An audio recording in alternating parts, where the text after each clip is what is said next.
अर्पितापर्यंत पोहोचणार का समीरच्या भावना?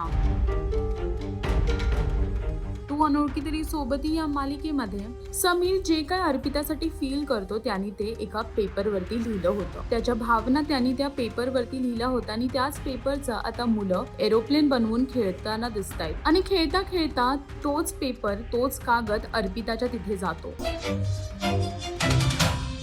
मामी दे ना.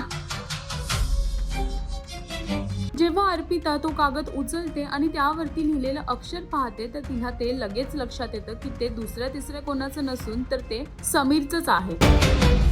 हे अक्षर, हे तर ओळखीचं वाटतंय.